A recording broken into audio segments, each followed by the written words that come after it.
¿Cómo están? Bienvenidos a Última Mirada. Tenemos hoy día de invitada a Ana María Gazmuri, diputada del Partido Acción Humanista. Así es. Muchas gracias por estar con nosotros, Ana María. Hacía tiempo que no veníamos. Muchas gracias por la invitación. Sí, ya te había echado de menos. A ver, déjame partir con las preguntas que son características de ti. Tú fuiste parte de Revolución Democrática en algún momento dado. Llegaron mucha gente que provenía de ese sector, ahora son gobierno. ¿Cuál es tu relación, por ejemplo, con gente que militó contigo, que estuvo contigo, que te acompañó también? Bueno, tenemos una relación cercana, somos parte del oficialismo en el Congreso, ¿cierto? De hecho, la bancada del Frente Amplio está al lado de la bancada nuestra, trabajamos bastante en coordinación. Por lo tanto, ahí no ha habido ningún problema. Somos distintos, tenemos matices, por algo yo no seguí militando en lo que era Revolución Democrática en ese momento y lo que es el Frente Amplio hoy día. Tenemos un trato, por cierto, fraterno, tenemos vínculos también de cariño, de amistad, hay gente que uno conoce por mucho tiempo, pero por supuesto que tenemos matices. ¿Dónde está la diferencia política? Yo creo que, bueno, tuvo que ver con definiciones desde un principio, ¿no? Desde las primarias anteriores, ¿no? De los matices, compartiendo muchas cosas con el Frente Amplio. Yo no me siento identificada ni llamada a realmente permanecer en ese espacio. Quizá hay un tema generacional, ¿no? Hay un impulso más joven y yo creo que me sentí, por eso me sentí convocada por el llamado que hizo el diputado Tomás Hirsch a la creación de este nuevo partido que es Acción Humanista, que viene basado en los valores del humanismo universal, que a mí me acomodan, me hacen en mi esquema, ¿cierto? Mental, en mi esquema de vida, en mi percepción de mundo, la verdad es que me es mucho más coherente. Y mira, y es un factor que a lo mejor puede parecer curioso, pero uno de los elementos que a mí me atrajo hacia Acción Humanista y a volverme parte de su militancia, fundadora también del partido y hoy día su vicepresidenta, es que probablemente el único partido que tiene de alguna forma un elemento espiritual, sin ser religioso, para nada. Una concepción trascendente del ser humano, ¿no? En que tenemos esta claridad, en que este proceso de transformación social, que es parte de nuestros principios, de nuestra búsqueda, siempre tiene que ir acompañado por un proceso de transformación personal. Que esto es como, y esto tiene este elemento, tenemos por ejemplo retiros, tenemos centros de meditación, tenemos esta costumbre. Sigues teniendo también la Fundación Daya, ¿no? Yo ya estoy alejada totalmente de Fundación Daya porque es excluyente con mi rol como parlamentaria, pero para mi gran orgullo siempre voy a seguir siendo la fundadora de Fundación Daya. Yo creo que de las cosas más lindas de mi vida, de las que me siento más orgullosa, es de la creación de esta fundación que le cambió la vida a tantas personas en Chile, que por supuesto que recibió todas las resistencias, los ataques de un modelo conservador que se niega a abrirle acceso a esto, pero la verdad es que ha sido además una lucha muy bonita, con muy buenos resultados, no solo por cómo ha mejorado la calidad de vida de tantas personas, sino porque hoy día el uso medicinal del cannabis es ley de la República en Chile. Eso lo logramos, se promulgó la ley el 23 de mayo de 2023. Fue una lucha larga. Y ojo, no es que esté abierto toda la regulación del cannabis, ni mucho menos. Esto es algo bien acotado, que está bien claro, es que las personas con su receta médica pueden o cultivar sus plantas de cannabis necesarias para dar curso a su tratamiento o comprar en la farmacia con receta médica retenida o con esa receta médica de cannabis también ser parte de un cultivo colectivo. Hoy día tenemos más de 200 cultivos colectivos en Chile. Todo eso suena perfecto y nos llena de orgullo, pero tenemos un problema. A ver. Y es que yo pensaba que nuestro rol como parlamentarios era justamente trabajar, tramitar las leyes y promulgarlas. Pero resulta que parece que la parte de la implementación de las leyes quedó medio volando acá. Y ese ha sido mi gran reproche al Ejecutivo, a este Ejecutivo, con el que tengo un buen vínculo, particularmente con la ministra Macarena Lobos, que ella ha sido la pobre que ha tenido que recibir mi acoso semanal. Ministra, ¿cuándo está el protocolo para las policías y fiscalía? Porque si no, la ley que tenemos es letra muerta. Porque el policía que llega a la casa por una denuncia anónima con la señora que se encuentra con una planta, no sabe de la ley, pues. No tiene conocimiento de esta nueva normativa y siguen... Entonces la detienen. Y la detienen. Entonces, ¿qué hemos logrado? Que en toda esa situación que la detienen hay una confusión porque parece que hay una ley, están todos medio enredados y por lo menos hemos logrado que quizás la suelten y la dejen apercibida y que sea un poco más suave. Pero no el objetivo de la ley. Yo quiero recordar que el objetivo nuestro como legisladores, al incluir esta modificación en el artículo 8º de la ley 20.000, era evitar que los pacientes llegaran a tribunales. O sea, es un nuevo elemento para Sí. que delibere tribunales, sino era... Y eso no está ocurriendo, Fernando, no está ocurriendo. Y he tenido conversaciones con Fiscalía, por supuesto, y que nos dicen ellos, bueno, pero es que el Ejecutivo no ha dado ninguna instrucción, ninguna orientación. Y ese es el reproche. No puede ser que a más de 2 años promulgada la ley, hoy día tengamos una situación que además afecta gravemente la credibilidad de la ciudadanía. Las personas confían. Tengo un caso, muy cortito te lo quiero contar. Un paciente que fue allanado una semana después de promulgada la ley, tenía 4 plantas con receta médica y lo condenaron igual. ¿Y por qué lo condenan? Pues uno se pregunta, ¿cómo si está todo en orden, está todo bien? Bueno, resulta que, imagínate las deliberaciones, es que el médico era médico cirujano y no especialista. De eso se trata la ley. Los médicos cirujanos son los médicos generales que pueden prescribir. En Chile es así. Ah, pero es que dolor crónico no dice a qué. Yo fui parte de la que tramité la ley de dolor crónico. El dolor crónico es una categoría en sí misma. No necesitas ponerle a la rodilla, es una...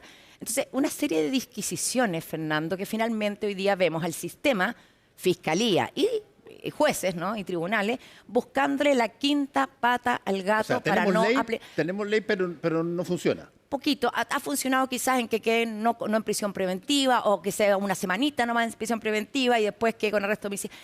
Pero cuando el objetivo de la ley es que nada de esto pasara, y esto daña la fe pública, los ciudadanos confían en una ley promulgada y lo que no puede pasar es traicionar esa fe pública por la ineficiencia Ahora, del Estado. ¿qué tanto, Ana María Gasmuri, qué tanto la imagen de la marihuana, la imagen de la cannabis, la imagen que tú lo ves desde películas, televisión, bueno, en tu vida cotidiana, qué tanto esa imagen de asociación con droga que, bueno, hoy día forma parte de los carteles que se buscan y todo.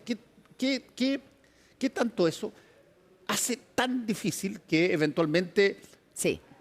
las Hay una claridad. variantes de salud pública, las variantes que eventualmente podrían ayudar? Yo no entiendo mucho de eso, pero ¿qué tanto la imagen Sí, de la marihuana es la que termina prejuicio, con claro, todo este tipo de el cosas? prejuicio, y bueno, y porque evidentemente, Fernando, hoy día estamos en un escenario de un avance del crimen organizado, pasando lo que nosotros advertimos hace más de una década que iba a pasar. Si no regulamos, si no ordenamos, mañana va a ser demasiado tarde. Lo decía Francisca Florenzano, lo decía el 2014. Y eso es lo que ha pasado. Entonces, por el temor frente al crimen organizado, que obviamente está vinculado con la droga, con el tráfico de droga, se confunde y se dice, bueno, si hablamos de cannabis en cualquier circunstancia, eso es casi como promover, y no se entiende que justamente es lo contrario. Ningún país serio hoy día piensa que puede combatir al narcotráfico sin regulación, si no se dispone a arrebatarle parte del mercado. Entonces, es muy ingrato lo que ha pasado, porque por el temor al tema del crimen organizado, el narcotráfico, se ha subyugado, se ha sumergido esta otra discusión, cuando justamente uno de los elementos para combatir el narcotráfico es, como lo dijo Pepe Mujica, como lo hicieron en Canadá, arrebatarle el mercado al crimen organizado. Y la segunda variante, ¿por qué se hace? Porque es la forma de proteger a comunidades vulnerables como los menores. Entonces, aquí ha habido temor, porque se mide tanto pensando en cuál es el efecto en la opinión pública, que a veces eso nos aleja de hacer lo correcto. Y eso es algo que he observado en este periodo, ya estos casi 4 años en el Parlamento, en que a veces, aunque está la convicción de que esto es lo correcto, se evalúa que la sensibilidad no lo va a percibir bien y por lo tanto no se hace. A mí eso me molesta, porque creo que eso es actuar populistamente. Yo creo que uno tiene que actuar en coherencia con lo que es correcto. Y si es difícil que sea comprendido, bueno, haremos lo posible para que se comprenda, ¿no?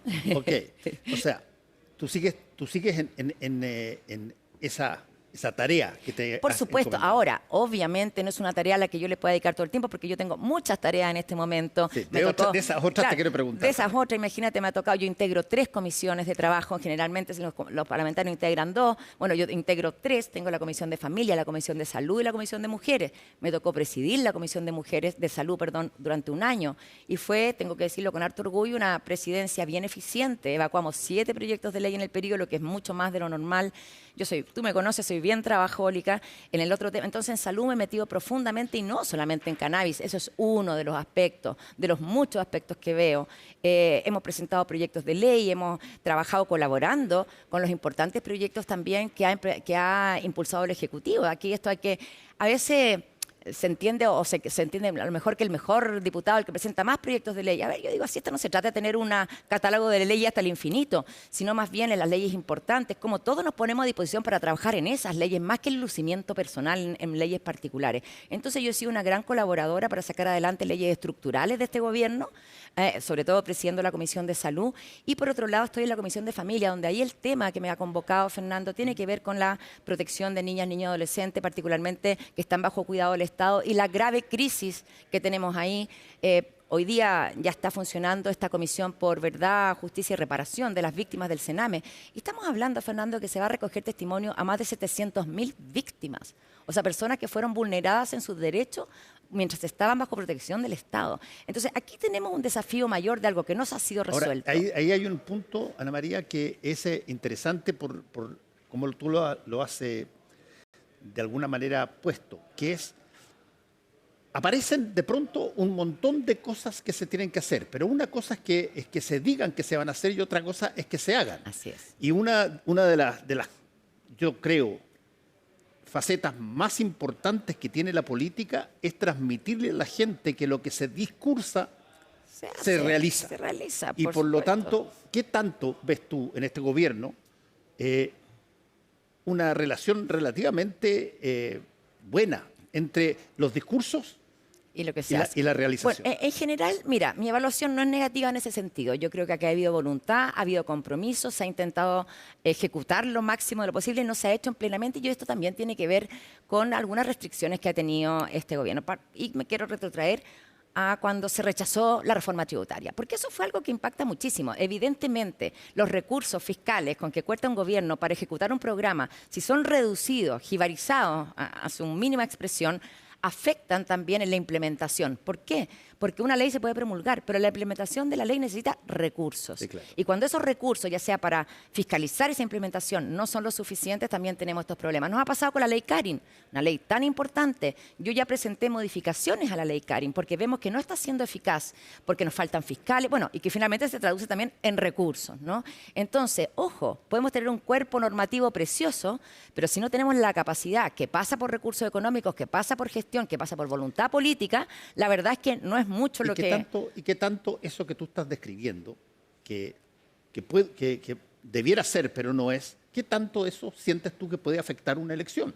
Bueno, por supuesto que sí, final, porque son promesas no cumplidas, finalmente. Porque al final las personas de alguna manera evalúan por quién votar, por mucha, qué sé yo, sugerencia de amigo que haya, lo hacen porque también tienen una relación directa con lo que se prometió versus lo que se creó. Ahora, hay que decir que más allá del escenario de dificultad que se enfrentó por el déficit fiscal, porque no teníamos reforma tributaria, sí es harto lo que se cumplió en este gobierno y cosas que impactan directamente en la vida de las personas. Yo pienso, por ejemplo, en salud, el copago cero ha sido de un impacto brutal. O sea, millones de personas que hoy día pueden acceder a prestaciones que son complejas y que no ponen un peso. Eso no existía antes en Chile. Eso es tremendo. Realmente es un avance muy, muy significativo. La ley Papito Corazón, por otra parte, de verdad, esto ha significado miles de millones que no estaban recibiendo las mujeres y sus hijos las pensiones que correspondían. Esto develó además un ánimo de ilusión y de como estafa en este plano realmente impresionante. Y hemos tenido que entonces hoy día agudizar la ley, por ejemplo, que a un estadio no pueda entrar un deudor de alimentos, que no pueda sacar su permiso de conducir. O sea, hemos tenido que llegar a poner todas estas cortapisas porque no se pagan. Entonces, bien impresionante el cambio que ha significado para tantas familias en que es la madre con sus hijos, ¿cierto? Sí. Hay casos que son al revés, pero son los mínimos, lo sabemos. Esto ha sido fundamental, la ley Papito Corazón. Por ejemplo, las 40 horas, que recién vamos en 43, en 44, o sea, todavía no se ha aplicado, pero sin duda que es un incentivo para conciliar la vida laboral con... Entonces, de verdad que son avances. La reforma de pensiones, Fernando, ¿para qué decir? Y seamos claros, es evidente que no era la reforma de pensiones que a mí me hubiera gustado, probablemente la que a ti te hubiera gustado tampoco. Es la que se pudo hacer con el equilibrio de fuerzas que teníamos en el Congreso y hay que reconocerle el mérito a la actual candidata y en ese momento ministra Jara, que tuvo la capacidad de poner de acuerdo a sectores que pensábamos muy distinto en relación a reforma de pensiones, poniendo el foco en la necesidad de mejorar las pensiones hoy día. Y eso es una muestra de la capacidad que tiene ella de haber logrado, bueno, y de hecho desde la extrema derecha hoy día atacan y acusan a la derecha de haberse prestado para esta reforma de pensiones, pero que finalmente es lo que nos va a permitir que 2.400.000 adultos mayores mejoren sus pensiones ahora, de aquí a enero. Ana María, otra cosa que yo creo que es muy importante, y a ti te ha tocado verla, porque tú tienes la ventaja, lo que es ventajoso en algo que alguien podría discrepar y decir, no, porque se cambia tanto de partidos porque no ha sido satisfecha por el partido anterior.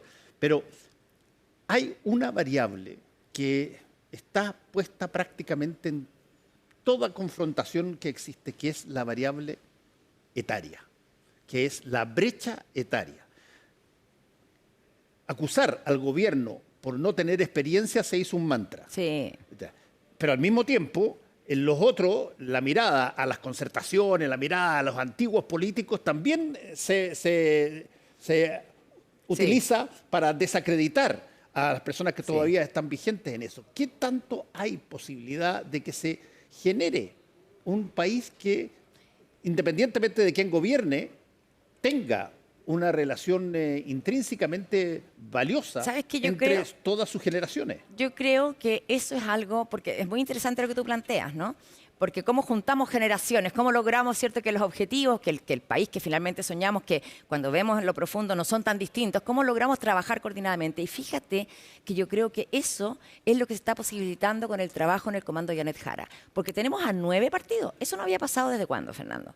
Y 9 partidos que ahí están todas las generaciones, ¿no? Que tenemos la Fuerza Nueva del Frente Amplio también, que tenemos incluso movimientos independientes y los partidos más antiguos, más consolidados, más ligados a la concertación, y todos teniendo que ponerse de acuerdo. Y esto yo creo que ha posibilitado comenzar a caminar un entendimiento y sobre todo, y a veces las crisis ayudan a eso, ¿no?, sobre todo frente al escenario, lo que tenemos al frente, porque lo que tenemos al frente es la ultraderecha, lo que tenemos al frente es el retroceso en todo lo avanzado, con tanta dificultad en garantizar derechos sociales, lo que tenemos al frente es una amenaza de desregulación total.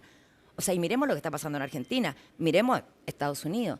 Entonces yo creo que, provocado por este escenario de crisis en que tenemos este enemigo feroz que sabemos que a lo que va es a desmantelar la institucionalidad que tenemos, porque esa es la propuesta que tiene Kast, sinceramente, ¿no? A eliminar, recortar 6.000 millones de dólares que todavía no ha logrado explicar de dónde, porque seriamente, cuando hablamos de 6.000 millones de dólares, significaría, bueno, no financiamos más la salud pública, no financiamos más la educación, no financiamos las pensiones, estamos hablando de eso, ¿no? Entonces, cuando vemos esto, cuando vemos el momento político que estamos viviendo, creo que tenemos la oportunidad única de lograr consolidar un bloque transgeneracional, ¿no?, y que vaya en este amplio arco, desde la DC hasta el Partido Comunista, ¿cierto?, con todo lo que están al medio. Yo creo que es una oportunidad para justamente poder subsanar aquello que ha sido una fisura, justamente para tener una unidad desde la centroizquierda. Déjame hacerte una pregunta que siempre es difícil. A ver. Tú vienes de un nido de derecha. Sí, en parte. Mi mamá no, mi papá. Tu papá fue subsecretario. Así es. En la dictadura. Así es. ¿Y qué tanto sientes tú que estás en mejores condiciones de poder aquilatar distintas variantes por el solo hecho de tener y haber tenido participación en esas dos? Mira, sabes que es súper interesante lo que tú me estás planteando, porque es una conversación que yo he tenido, cuando hablamos de, a ver, ¿cómo enfrentamos estos momentos de alta conflictividad? Y mi apuesta es, más allá de que tú me conoces, yo tengo mis principios muy claros, mi mirada muy clara, mi apuesta es siempre al diálogo. Y eso tiene que ver también con una experiencia que uno atravesó en su familia. Cuando yo tengo la mitad de mi familia que es de un sector político y la mitad de mi familia que es de otro sector político, eso te obliga a aprender a convivir y a ver que mi primo hermano, que es de derecha, cuando nos juntamos en un asado y conversamos y hablamos de sus hijos, hablamos de mis nietos y nos miramos a los ojos, nos queremos y podemos hacerlo sin problema. Incluso podemos hablar de política. Él entendiendo qué pienso yo entendiendo qué piensa él y desde ahí conversando. Y creo que para mí eso ha sido un aporte. Porque yo, la verdad es que converso con todo el mundo. Y eso jamás me hace sentir que estoy traicionando mis principios. Al contrario, yo estoy acostumbrada a que ese sea el camino. Claro, Ana María, que te metiste en una variante que se llama la política legislativa en este caso, donde y yo lo he dicho varias veces aquí, un factor determinante es que, a ver, en todas las discusiones que se hacen, tiene que haber un ganador y tiene que haber un perdedor. Esto de que de repente salgan coaliciones que se forman o acuerdos gigantescos es básicamente la excepción, no es el estándar. ¿Qué posibilidades en un país crispado, en un mundo crispado, donde tú ves de repente liderazgos por todos lados que apuntan a que terminemos a charchazo? Bueno, ¿cómo se da una relación de diálogo? Bueno, es complejo y es lo que uno observa. Mira, para mí estos casi 4 años en el Congreso ha sido un tremendo aprendizaje también, porque entré a un mundo que yo no conocía, venía de otro mundo, del mundo del espectáculo, el mundo del arte, después del mundo de la salud y el bienestar, que es un mundo también distinto, sí, pues. Y entramos al Congreso y uno se encuentra con niveles de violencia, con niveles de agresividad, con niveles de toxicidad, que a mí me impactaron y me golpearon con fuerza. A pesar de que yo soy una persona con carácter, igual tengo mi sensibilidad y tengo la capacidad como de casi ver las energías. Entonces, de verdad, era bien fuerte ver esto. Pero justamente desde ahí, para mí tiene tanto sentido estar en un partido como Acción Humanista. Porque justamente nosotros hablamos de la no violencia activa, del diálogo, siendo de una matriz totalmente de izquierda, o sea, sin confundirnos en cuál es nuestro asiento ideológico, ¿no? Pero desde la mirada del humanismo, justamente se posibilita el tender puentes. No porque yo quiera que tú estés de acuerdo totalmente conmigo, ni que yo vaya a estar de acuerdo contigo, es que yo quiero entenderte. Yo quiero entender tu punto de vista. No quiere decir que yo voy a cambiar el mío, pero por lo menos sí puedo respetarte y entender tu punto de vista. Yo creo que eso... ¿Y esas condiciones se dan en el Congreso? En algunos sí. También aquí nada es blanco o negro. Hay algunas situaciones más difíciles, otras más. Pero en esta mirada dialogante a mí me va bien.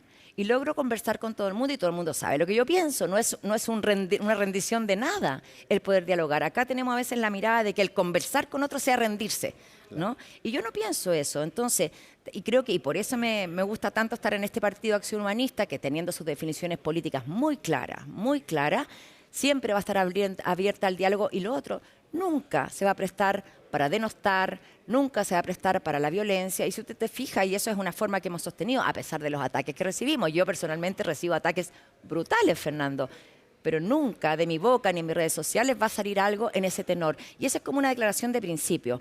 Al lodazal uno no va a bajar. Y eso de verdad que es importante mantenerse, porque finalmente, ¿de qué se trata todo esto? Para mí, yo me siento que estoy en un servicio público. No se trata de mí, ni de mi ego, ni de que yo quiera seguir avanzando, porque no lo quiero. Yo quiero cumplir bien mi rol, estar al servicio, y si el día de mañana mi lugar de servicio deja de ser el Congreso, perfecto, ningún problema.